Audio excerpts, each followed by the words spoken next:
Bismillahirrahmanirrahim. Elhamdülillah ve salatu vesselamu ala Resulillah amma ba'd. Hurmatlı mekendештер, qadırlı musulman bir tuğanlar. Mınaki Ramazan ayının aldığında turabız. Jaratkan Allah Taala şu qasiyetli Ramazan ayda qadırlap, şu qasiyetli Ramazan ayda gündüzü Allah Taala'nın farzı bolğon orozonu tutup, geçinde namazlarda okup, tileklerdi kılıp, negizgi maksatı şu aruluk, tazalanu, oңолуу ушуларды ишке ашырганга Алла Таалам өзү жардам берген болсун, туткан орозолорубузду кабыл кылган болсун. Эми айта кете турган болсок, пайгамбарыбыз Мухаммад алейхиссалам өзү жашоосунда 9 жолу бул Рамазан айдын орозосун кармаган. Жана бул ошо Рамазан айдын касиети асмандагы бардык китептер адам баласына туура жолго, бактылуулугуна түшүрүлгөн китептердин бардыгы ыйык Рамазан айда түшкөн. Чоң жеңиштер бул Рамазан айда болгон. Мекке жеңүүсү жана башка. Рамазан айдагы кубаныч бул жалгыз эле тирүүлөргө эмес, дүйнөдөн өтүп кеткендерге дагы. Анткени ооз ачар мезгилде жараткан Алла Таала күн сайын миңдеген, миллион деген кишилерди дозоктун отунан куткарат экен Рамазан айдын ушу себебинен. Пайгамбарыбыз айткан, эгерде менин үммөтүм Рамазан айдын кадырын билгенде, жыл бою эле Рамазан болсо экен деп, булар арман кылмаган экен.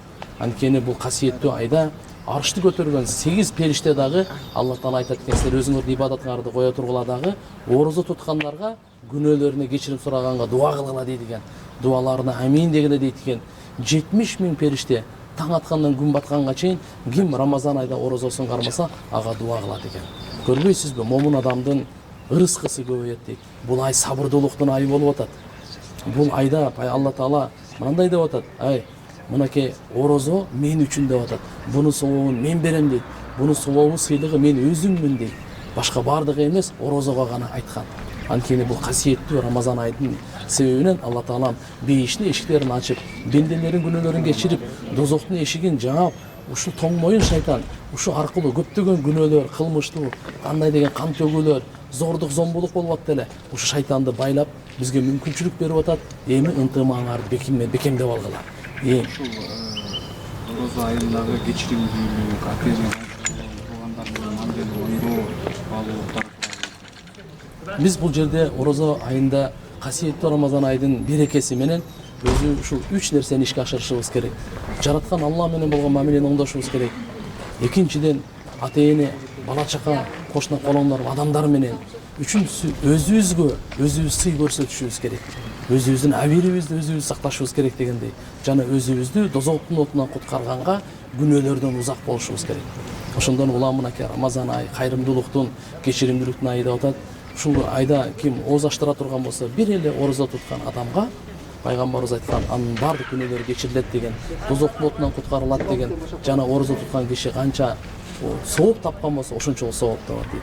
Бирок тилекке каршы бүгүнкү мынакей биздеги абал, коменданттык азыркы мынакей карантинде турабыз. Коменданттык абалга жараша биз Кудай кааласа баарыбыз ушул Рамазан айдагы орозону үй бүлө бала чакабыз менен кармайбыз.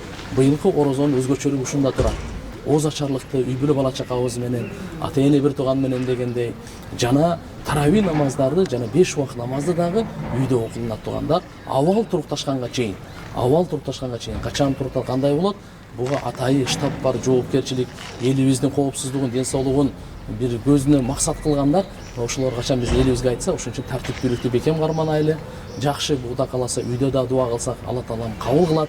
Жараткан Алла Таалам каерде болбосун, бардык жерде бар, бардык жерде угат, бардык жерде көрөт дегендей. Ушундан улам иншалла мына быйылкы өзгөчөлүгү үйлөрдө тарави намаз окулат.